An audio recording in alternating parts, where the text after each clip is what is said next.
ಬಂಟ್ವಾಳದಲ್ಲಿ ಅಬ್ದುಲ್ ರೆಹಮಾನ್ ಕೊಲೆ ಪ್ರಕರಣಕ್ಕೆ ಸಂಬಂಧಪಟ್ಟಂತೆ ಕುತಾರ್ ಮಸೀದಿಯಿಂದ ಇದೀಗ ಅಂತಿಮ ಯಾತ್ರೆ ನಡೆಸಲಾಗ್ತಾ ಇದೆ. ಕೊಳತ್ತು ಮಜಲೂನತ್ತ ಅಬ್ದುಲ್ ಪಾರ್ಥಿವ ಶರೀರ ರವಾನೆ ಆಗ್ತಾ ಇದೆ. ದಕ್ಷಿಣ ಕನ್ನಡ ಜಿಲ್ಲೆಯಾದ್ಯಂತ ಪೊಲೀಸ್ ಬಂದೋಬಸ್ತ್ ಅನ್ನು ನಿಯೋಜನೆ ಮಾಡಲಾಗಿದೆ. ನಿನ್ನೆ ಕಲಂದರ್ ದಾಖಲಾಗಿದ್ದ ಆಸ್ಪತ್ರೆ ಹಾಗೆ ಅಬ್ದುಲ್ ಪಾರ್ಥಿವ ಶರೀರ ಇಟ್ಟಿದ್ದ ಆಸ್ಪತ್ರೆ ಎರಡೂ ಕಡೆಗಳಲ್ಲೂ ಕೂಡ ಪ್ರತಿಭಟನೆಗಳು ಬಿರುಸು ಪಡೆದಿದ್ವು. ಬಹಳ ಆಕ್ರೋಶಭರಿತರಾಗಿದ್ರು ಆತನ ಸಂಬಂಧಿಕರು ಹಾಗೆ ಕುಟುಂಬಸ್ಥರು, ಸ್ನೇಹಿತರು. ಹೀಗಾಗಿ ಯಾವುದೇ ರೀತಿಯ ಅಹಿತಕರ ಘಟನೆಗಳು ಮತ್ತೆ ನಡಿಬಾರದು ಅನ್ನೋ ಕಾರಣಕ್ಕೆ ನಿಷೇಧಾಜ್ಞೆಯನ್ನ ಮುಂಜಾಗ್ರತಾ ಕ್ರಮವಾಗಿ ಜಾರಿ ಮಾಡಲಾಗಿದೆ. ಇದರ ಜೊತೆಗೆ ದಕ್ಷಿಣ ಕನ್ನಡ ಜಿಲ್ಲೆಯಾದ್ಯಂತ ಇವತ್ತು ಪೊಲೀಸ್ ಭದ್ರತೆಯನ್ನ ಮತ್ತಷ್ಟು ಬಿಗಿಗೊಳಿಸಲಾಗಿದೆ. ಸದ್ಯಕ್ಕೆ ದೃಶ್ಯದಲ್ಲಿ ಗಮನಿಸ್ತಾ ಇರೋದು ಒಂದ್ ಕಡೆ ಹತ್ಯೆಗೀಡಾದ ಅಬ್ದುಲ್ ರೆಹಮಾನ್ ಅವರ ಫೋಟೋ, ಮತ್ತೊಂದು ಕಡೆಯಲ್ಲಿ ಆತನ ಪಾರ್ಥಿವ ಶರೀರದ ಮೆರವಣಿಗೆ ನಡೀತಾ ಇದ್ದ ಸಂದರ್ಭದ ದೃಶ್ಯ. ಬೈಕ್ ರ್ಯಾಲಿ ಮೂಲಕ ಪಾರ್ಥಿವ ಶರೀರವನ್ನ ಕೊಳ್ತಲ ಮಜಲು ಕಡೆಗೆ ತೆಗೆದುಕೊಂಡು ಹೋಗೋ ಪ್ರಯತ್ನ ಮಾಡಲಾಗ್ತಾ ಇದೆ. ಅಲ್ಲಿರುವ ಮಸೀದಿ ನೀವೇನು ದೃಶ್ಯದಲ್ಲಿ ಗಮನಿಸ್ತಾ ಇದ್ರಿ, ಇಲ್ಲೇನೆ ಅಂತಿಮ ವಿಧಿವಿಧಾನ ನಡೆಯುತ್ತೆ. ಅಲ್ಲಿಗೆ ತಲುಪಿದೆ ಆಲ್ರೆಡಿ ಪಾರ್ಥಿವ ಶರೀರ.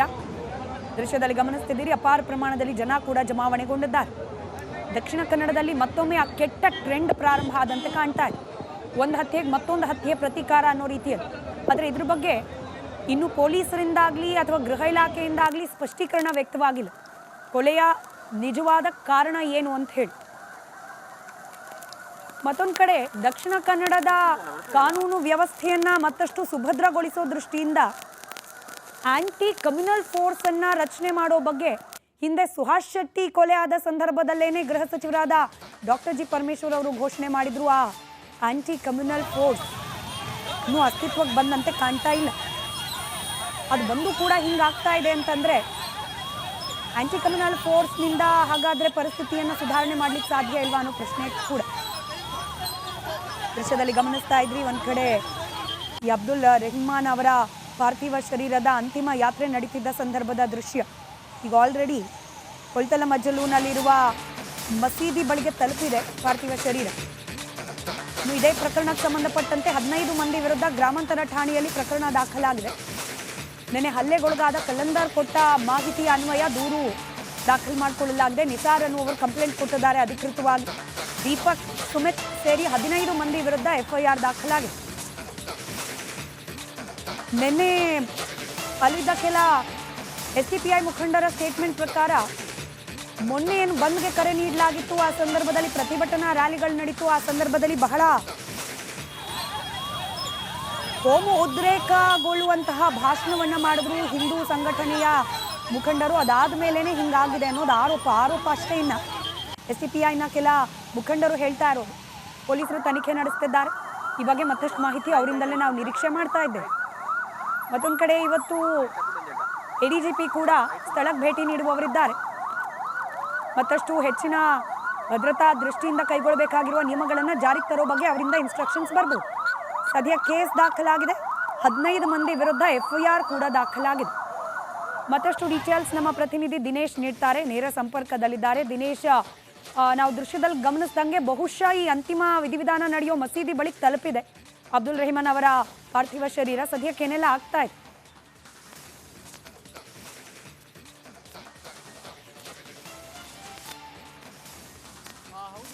ಇವತ್ತು ಬೆಳಗ್ಗೆ ಅಬ್ದುಲ್ ರೆಹಮಾನ್ ಅವರ ಮೃತದೇಹದ ಪಾರ್ಥಿವ ಶರೀರದೇನು ಮರಣೋತ್ತರ ಪರೀಕ್ಷೆ ನಡೆದು ಆ ಬಳಿಕ ಅಲ್ಲೇ ಪಕ್ಕದಲ್ಲಿದ್ದಂತಹ ಮದನಿ ಮಸೀದಿಯಲ್ಲಿ ಏನು ಮಯ್ಯತ್ ನಡೆದಿತ್ತು. ಆ ಬಳಿಕ ಅಲ್ಲಿಂದ ರ್ಯಾಲಿ ಹೊರಟಿತ್ತು, ಅಂದರೆ ಮೃತದೇಹದ ರ್ಯಾಲಿ ಹೊರಟಿತ್ತು. ಮಂಗಳೂರಿನ ಏನು ಕುತ್ತಾರ್ ಪಡೀಲ್ ಜಂಕ್ಷನ್ ಆಗಿ ಏನು ಬಂಟ್ವಾಳ ತಲುಪಿ ಅಲ್ಲಿಂದ ಅವರ ಮನೆಯಾದ ಕೊಲತ್ತ ಮಜಲಿಗೆ ಈಗಾಗಲೇ ಮೃತದೇಹ ತಲುಪಿರುವಂಥದ್ದು. ಮನೆಯಲ್ಲಿ ಒಂದಷ್ಟು ಮುಸ್ಲಿಂ ಧಾರ್ಮಿಕ ಪದ್ಧತಿಯ ಪ್ರಕಾರವಾಗಿ ಒಂದಷ್ಟು ವಿಧಿವಿಧಾನಗಳು ನಡೆದು ಆ ಬಳಿಕ ಅವರ ಮಸೀದಿ, ಅಂದರೆ ಅವರ ಮನೆಯ ಪಕ್ಕದಲ್ಲಿರುವಂತಹ ಮಸೀದಿಗೆ ಮೃತದೇಹ ತೆಗೆದುಕೊಂಡು ಹೋಗಿ ಅಲ್ಲಿ ಅಂತ್ಯ ಸಂಸ್ಕಾರ ನಡೆಯಲಿದೆ. ಅಲ್ಲಿ ಅಂತ್ಯ ಸಂಸ್ಕಾರಕ್ಕೂ ಕೂಡ ಎಲ್ಲ ವ್ಯವಸ್ಥೆಗಳನ್ನು ಕೂಡ ಮಾಡಲಾಗಿರುವಂಥದ್ದು. ಏನೋ ಮೆರವಣಿಗೆ, ಮೃತದೇಹದ ಮೆರವಣಿಗೆಯಲ್ಲೂ ಕೂಡ ಸಾವಿರಾರು ಮಂದಿ ಭಾಗವಹಿಸಿದ್ರು. ಪ್ರಮುಖ ಏನೋ ಬೀದಿಗಳ ಮೆರವಣಿಗೆ ಕೂಡ ಸಾಗಿತ್ತು. ಈಗ ಮೆರವಣಿಗೆ ಸಾಗಿ ಮೃತದೇಹ ಮನೆಗೂ ಕೂಡ ತಲುಪಿರುವಂಥದ್ದು. ಮನೆಯಲ್ಲಿ ಏನೋ ಅಂತಿಮ ವಿಧಿವಿಧಾನ ಬಳಿಕ ಅವರ ಮನೆ ಪಕ್ಕದ ಮಸೀದಿಗೆ ತೆಗೆದುಕೊಂಡು ಹೋಗಿ ಅಲ್ಲಿ ಅಂತ್ಯ ಸಂಸ್ಕಾರ ಕೂಡ ನಡೆಯುತ್ತೆ. ಸದ್ಯ ಪೊಲೀಸರು ಕೂಡ ಬಿಗಿ ಭದ್ರತೆಯನ್ನು ವಹಿಸಿರುವಂಥದ್ದು. ಮೆರವಣಿಗೆ ಉದ್ದಕ್ಕೂ ಕೂಡ ಪೊಲೀಸ್ ಬಿಗಿ ಭದ್ರತೆ ಇತ್ತು. ಯಾವುದೇ ರೀತಿಯಾದಂತಹ ಅಹಿತಕರ ಘಟನೆ ನಡಿಬಾರ್ದು ಅನ್ನುವಂಥ ಉದ್ದೇಶಕ್ಕೋಸ್ಕರವಾಗಿ ಪೊಲೀಸ್ ಬಿಗಿ ಭದ್ರತೆಯನ್ನು ಕೂಡ ವಹಿಸಲಾಗಿತ್ತು. ಮಂಗಳೂರಿನ ನಗರದ ಮತ್ತು SP ವ್ಯಾಪ್ತಿ ಎರಡೂ ಕಡೆ ಕೂಡ ಪೊಲೀಸ್ ಬಿಗಿ ಭದ್ರತೆಯನ್ನು ಮಾಡಲಾಗಿರುವಂಥದ್ದು. ಸೂಕ್ಷ್ಮ ಪ್ರದೇಶ ಏನಿದೆ ಅಲ್ಲಿ ಹೆಚ್ಚಿನ ಪೊಲೀಸರನ್ನು ಕೂಡ ನಿಯೋಜನೆ ಮಾಡಿರುವಂಥದ್ದು. ದಕ್ಷಿಣ ಕನ್ನಡ ಜಿಲ್ಲೆ ಮಾತ್ರವಲ್ಲದೆ ಬೇರೆ ಬೇರೆ ಜಿಲ್ಲೆಗಳಿಂದಲೂ ಕೂಡ ಪೊಲೀಸರನ್ನು ಕರೆಸಿಕೊಂಡು ಇಲ್ಲಿನ ಬೇರೆ ಬೇರೆ ಭಾಗಗಳಲ್ಲಿ ನಿಯೋಜನೆ ಮಾಡಿರುವಂಥದ್ದು. ಯಾವುದೇ ರೀತಿಯಾದಂತಹ ಅಹಿತಕರ ಘಟನೆ ನಡೆಯದಂತೆ. ಇನ್ನು ನಿನ್ನೆ ಕೂಡ ಬಹಳಷ್ಟು ಆಕ್ರೋಶ ಕೂಡ ಕೇಳಿ ಬಂದಿತ್ತು. ಆ ಒಂದು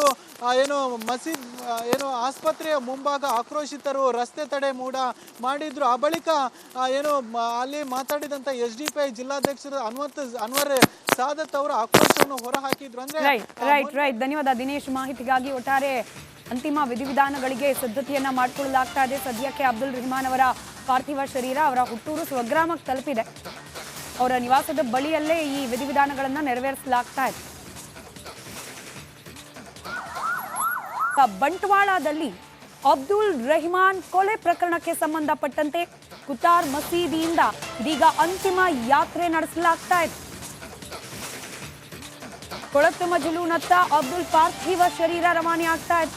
ದಕ್ಷಿಣ ಕನ್ನಡ ಜಿಲ್ಲೆಯಾದ್ಯಂತ ಪೊಲೀಸ್ ಬಂದೋಬಸ್ತ್ ಅನ್ನ ನಿಯೋಜನೆ ಮಾಡಲಾಗಿದೆ. ನಿನ್ನೆ ಕಲಂದರ್ ದಾಖಲಾಗಿದ್ದ ಆಸ್ಪತ್ರೆ ಹಾಗೆ ಅಬ್ದುಲ್ ಪಾರ್ಥಿವ ಶರೀರ ಇಟ್ಟಿದ್ದ ಆಸ್ಪತ್ರೆ ಎರಡೂ ಕಡೆಗಳಲ್ಲೂ ಕೂಡ ಪ್ರತಿಭಟನೆಗಳು ಬಿರುಸು ಪಡೆದಿದ್ವು. ಬಹಳ ಆಕ್ರೋಶಭರಿತರಾಗಿದ್ರು ಆತನ ಸಂಬಂಧಿಕರು ಹಾಗೆ ಕುಟುಂಬಸ್ಥರು, ಸ್ನೇಹಿತರು. ಹೀಗಾಗಿ ಯಾವುದೇ ರೀತಿಯ ಅಹಿತಕರ ಘಟನೆಗಳು ಮತ್ತೆ ನಡಿಬಾರದು ಅನ್ನೋ ಕಾರಣಕ್ಕೆ ನಿಷೇಧಾಜ್ಞೆಯನ್ನ ಮುಂಜಾಗ್ರತಾ ಕ್ರಮವಾಗಿ ಜಾರಿ ಮಾಡಲಾಗಿದೆ. ಇದರ ಜೊತೆಗೆ ದಕ್ಷಿಣ ಕನ್ನಡ ಜಿಲ್ಲೆಯಾದ್ಯಂತ ಇವತ್ತು ಪೊಲೀಸ್ ಭದ್ರತೆಯನ್ನ ಮತ್ತಷ್ಟು ಬಿಗಿಗೊಳಿಸಲಾಗಿದೆ. ಸದ್ಯಕ್ಕೆ ದೃಶ್ಯದಲ್ಲಿ ಗಮನಿಸ್ತಾ ಇರೋದು ಒಂದ್ ಕಡೆ ಹತ್ಯೆಗೀಡಾದ ಅಬ್ದುಲ್ ರೆಹಮಾನ್ ಅವರ ಫೋಟೋ, ಮತ್ತೊಂದು ಕಡೆಯಲ್ಲಿ ಆತನ ಪಾರ್ಥಿವ ಶರೀರದ ಮೆರವಣಿಗೆ ನಡೀತಾ ಇದ್ದ ಸಂದರ್ಭದ ದೃಶ್ಯ. ಬೈಕ್ ರ್ಯಾಲಿ ಮೂಲಕ ಪಾರ್ಥಿವ ಶರೀರವನ್ನ ಕೊಳ್ತಲ ಮಜಲು ಕಡೆಗೆ ತೆಗೆದುಕೊಂಡು ಹೋಗೋ ಪ್ರಯತ್ನ ಮಾಡಲಾಗ್ತಾ ಇದೆ. ಅಲ್ಲಿರುವ ಮಸೀದಿ ನೀವೇನು ದೃಶ್ಯದಲ್ಲಿ ಗಮನಿಸ್ತಾ ಇದ್ರಿ, ಇಲ್ಲೇನೆ ಅಂತಿಮ ವಿಧಿವಿಧಾನ ನಡೆಯುತ್ತೆ. ಅಲ್ಲಿಗೆ ತಲುಪಿದೆ ಆಲ್ರೆಡಿ ಪಾರ್ಥಿವ ಶರೀರ. ದೃಶ್ಯದಲ್ಲಿ ಗಮನಿಸ್ತಿದ್ದೀರಿ, ಅಪಾರ ಪ್ರಮಾಣದಲ್ಲಿ ಜನ ಕೂಡ ಜಮಾವಣೆಗೊಂಡಿದ್ದಾರೆ. ದಕ್ಷಿಣ ಕನ್ನಡದಲ್ಲಿ ಮತ್ತೊಮ್ಮೆ ಆ ಕೆಟ್ಟ ಟ್ರೆಂಡ್ ಪ್ರಾರಂಭ ಆದಂತೆ ಕಾಣ್ತಾ ಇದೆ. ಒಂದು ಹತ್ಯೆಗೆ ಮತ್ತೊಂದು ಹತ್ಯೆ ಪ್ರತೀಕಾರ ಅನ್ನೋ ರೀತಿಯಲ್ಲಿ. ಆದರೆ ಇದ್ರ ಬಗ್ಗೆ ಇನ್ನು ಪೊಲೀಸರಿಂದಾಗಲಿ ಅಥವಾ ಗೃಹ ಇಲಾಖೆಯಿಂದಾಗಲಿ ಸ್ಪಷ್ಟೀಕರಣ ವ್ಯಕ್ತವಾಗಿಲ್ಲ. ಕೊಲೆಯ ನಿಜವಾದ ಕಾರಣ ಏನು ಅಂತ ಹೇಳಿ. ಮತ್ತೊಂದು ಕಡೆ ದಕ್ಷಿಣ ಕನ್ನಡದ ಕಾನೂನು ವ್ಯವಸ್ಥೆಯನ್ನ ಮತ್ತಷ್ಟು ಸುಭದ್ರಗೊಳಿಸೋ ದೃಷ್ಟಿಯಿಂದ ಆಂಟಿ ಕಮ್ಯುನಲ್ ಫೋರ್ಸ್ ಅನ್ನ ರಚನೆ ಮಾಡೋ ಬಗ್ಗೆ ಹಿಂದೆ ಸುಹಾಸ್ ಶೆಟ್ಟಿ ಕೊಲೆ ಆದ ಸಂದರ್ಭದಲ್ಲೇನೆ ಗೃಹ ಸಚಿವರಾದ ಡಾಕ್ಟರ್ G. ಪರಮೇಶ್ವರ್ ಅವರು ಘೋಷಣೆ ಮಾಡಿದ್ರು. ಆ ಆಂಟಿ ಕಮ್ಯುನಲ್ ಫೋರ್ಸ್ ಇನ್ನೂ ಅಸ್ತಿತ್ವಕ್ಕೆ ಬಂದಂತೆ ಕಾಣ್ತಾ ಇಲ್ಲ. ಅದು ಬಂದು ಕೂಡ ಹಿಂಗಾಗ್ತಾ ಇದೆ ಅಂತಂದ್ರೆ ಆಂಟಿ ಕಮ್ಯುನಲ್ ಫೋರ್ಸ್ನಿಂದ ಹಾಗಾದ್ರೆ ಪರಿಸ್ಥಿತಿಯನ್ನು ಸುಧಾರಣೆ ಮಾಡ್ಲಿಕ್ಕೆ ಸಾಧ್ಯ ಇಲ್ವಾ ಅನ್ನೋ ಪ್ರಶ್ನೆ ಕೂಡ. ದೃಶ್ಯದಲ್ಲಿ ಗಮನಿಸ್ತಾ ಇದ್ರಿ, ಒಂದ್ ಕಡೆ ಈ ಅಬ್ದುಲ್ ರೆಹಮಾನ್ ಅವರ ಪಾರ್ಥಿವ ಶರೀರದ ಅಂತಿಮ ಯಾತ್ರೆ ನಡೀತಿದ್ದ ಸಂದರ್ಭದ ದೃಶ್ಯ. ಈಗ ಆಲ್ರೆಡಿ ಕೊಳ್ತಲ ಮಜಲೂನಲ್ಲಿರುವ ಮಸೀದಿ ಬಳಿಗೆ ತಲುಪಿದೆ ಪಾರ್ಥಿವ ಶರೀರ. ಇನ್ನು ಇದೇ ಪ್ರಕರಣಕ್ಕೆ ಸಂಬಂಧಪಟ್ಟಂತೆ 15 ಮಂದಿ ವಿರುದ್ಧ ಗ್ರಾಮಾಂತರ ಠಾಣೆಯಲ್ಲಿ ಪ್ರಕರಣ ದಾಖಲಾಗಿದೆ.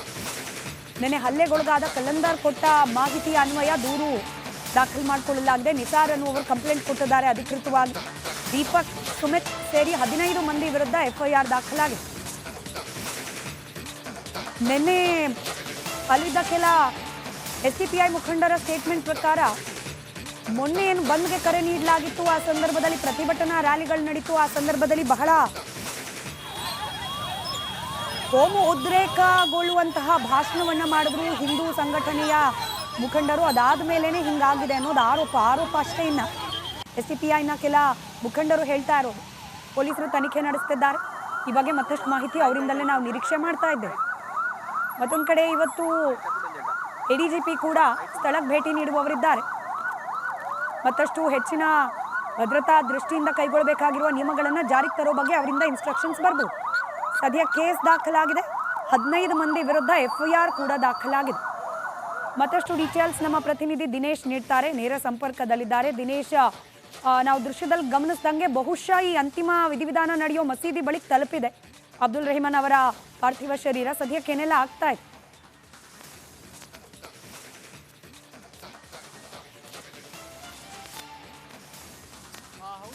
ಇವತ್ತು ಬೆಳಗ್ಗೆ ಅಬ್ದುಲ್ ರೆಹಮಾನ್ ಅವರ ಮೃತದೇಹದ ಪಾರ್ಥಿವ ಶರೀರ ಅದೇನು ಮರಣೋತ್ತರ ಪರೀಕ್ಷೆ ನಡೆದು ಆ ಬಳಿಕ ಅಲ್ಲೇ ಪಕ್ಕದಲ್ಲಿದ್ದಂತಹ ಮದನಿ ಮಸೀದಿಯಲ್ಲಿ ಏನು ಮಯ್ಯತ್ ನಡೆದಿತ್ತು. ಆ ಬಳಿಕ ಅಲ್ಲಿಂದ ರ್ಯಾಲಿ ಹೊರಟಿತ್ತು, ಅಂದ್ರೆ ಮೃತದೇಹದ ರ್ಯಾಲಿ ಹೊರಟಿತ್ತು.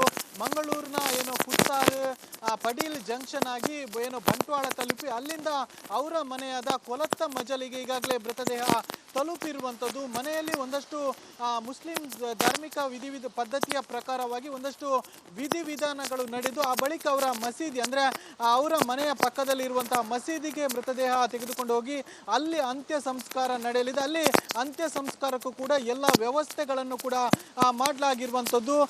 ಏನು ಮೆರವಣಿಗೆ, ಮೃತದೇಹದ ಮೆರವಣಿಗೆಯಲ್ಲೂ ಕೂಡ ಸಾವಿರಾರು ಮಂದಿ ಭಾಗವಹಿಸಿದ್ರು. ಪ್ರಮುಖ ಏನು ಬೀದಿಗಳ ಮೆರವಣಿಗೆ ಕೂಡ ಸಾಗಿತ್ತು. ಈಗ ಮೆರವಣಿಗೆ ಸಾಗಿ ಮೃತದೇಹ ಮನೆಗೂ ಕೂಡ ತಲುಪಿರುವಂಥದ್ದು. ಮನೆಯಲ್ಲಿ ಏನು ಅಂತಿಮ ವಿಧಿವಿಧಾನ ಬಳಿಕ ಅವರ ಮನೆ ಪಕ್ಕದ ಮಸೀದಿ ತೆಗೆದುಕೊಂಡು ಹೋಗಿ ಅಲ್ಲಿ ಅಂತ್ಯ ಸಂಸ್ಕಾರ ಕೂಡ ನಡೆಯುತ್ತೆ. ಸದ್ಯ ಪೊಲೀಸರು ಕೂಡ ಬಿಗಿ ಭದ್ರತೆಯನ್ನು ವಹಿಸಿರುವಂಥದ್ದು. ಮೆರವಣಿಗೆ ಉದ್ದಕ್ಕೂ ಕೂಡ ಪೊಲೀಸ್ ಬಿಗಿ ಭದ್ರತೆ ಇತ್ತು. ಯಾವುದೇ ರೀತಿಯಾದಂತಹ ಅಹಿತಕರ ಘಟನೆ ನಡಿಬಾರ್ದು ಅನ್ನುವಂಥ ಉದ್ದೇಶಕ್ಕೋಸ್ಕರವಾಗಿ ಪೊಲೀಸ್ ಬಿಗಿ ಭದ್ರತೆಯನ್ನು ಕೂಡ ವಹಿಸಲಾಗಿತ್ತು. ಮಂಗಳೂರಿನ ನಗರದ ಮತ್ತು SP ವ್ಯಾಪ್ತಿ ಎರಡೂ ಕಡೆ ಕೂಡ ಪೊಲೀಸ್ ಬಿಗಿ ಭದ್ರತೆಯನ್ನು ಮಾಡಲಾಗಿರುವಂಥದ್ದು. ಸೂಕ್ಷ್ಮ ಏನು ಪ್ರದೇಶ ಏನಿದೆ ಅಲ್ಲಿ ಹೆಚ್ಚಿನ ಪೊಲೀಸರನ್ನು ಕೂಡ ನಿಯೋಜನೆ ಮಾಡಿರುವಂಥದ್ದು. ದಕ್ಷಿಣ ಕನ್ನಡ ಜಿಲ್ಲೆ ಮಾತ್ರವಲ್ಲದೆ ಬೇರೆ ಬೇರೆ ಜಿಲ್ಲೆಗಳಿಂದಲೂ ಕೂಡ ಪೊಲೀಸರನ್ನು ಕರೆಸಿಕೊಂಡು ಇಲ್ಲಿನ ಬೇರೆ ಬೇರೆ ಭಾಗಗಳಲ್ಲಿ ನಿಯೋಜನೆ ಮಾಡಿರುವಂಥದ್ದು. ಯಾವುದೇ ರೀತಿಯಾದಂತಹ ಅಹಿತಕರ ಘಟನೆ ನಡೆಯದಂತೆ. ಇನ್ನು ಏನು ನಿನ್ನೆ ಕೂಡ ಬಹಳಷ್ಟು ಆಕ್ರೋಶ ಕೂಡ ಕೇಳಿ ಬಂದಿತ್ತು. ಆ ಒಂದು ಏನು ಏನು ಆಸ್ಪತ್ರೆಯ ಮುಂಭಾಗ ಆಕ್ರೋಶಿತರು ರಸ್ತೆ ತಡೆ ಮಾಡಿದ್ರು. ಆ ಬಳಿಕ ಏನು ಅಲ್ಲಿ ಮಾತಾಡಿದಂತ SDPI ಜಿಲ್ಲಾಧ್ಯಕ್ಷರು ಅನ್ವರ್ ಸಾದತ್ ಅವರು ಆಕ್ರೋಶವನ್ನು ಹೊರಹಾಕಿದ್ರು. ಅಂದ್ರೆ ರೈಟ್ ಧನ್ಯವಾದ ದಿನೇಶ್ ಮಾಹಿತಿಗಾಗಿ. ಒಟ್ಟಾರೆ ಅಂತಿಮ ವಿಧಿವಿಧಾನಗಳಿಗೆ ಸಿದ್ಧತೆಯನ್ನ ಮಾಡಿಕೊಳ್ಳಲಾಗ್ತಾ ಇದೆ. ಸದ್ಯಕ್ಕೆ ಅಬ್ದುಲ್ ರೆಹಮಾನ್ ಅವರ ಪಾರ್ಥಿವ ಶರೀರ ಅವರ ಹುಟ್ಟೂರು ಸ್ವಗ್ರಾಮಕ್ಕೆ ತಲುಪಿದೆ. ಅವರ ನಿವಾಸದ ಬಳಿಯಲ್ಲೇ ಈ ವಿಧಿವಿಧಾನಗಳನ್ನ ನೆರವೇರಿಸಲಾಗ್ತಾ ಇದೆ.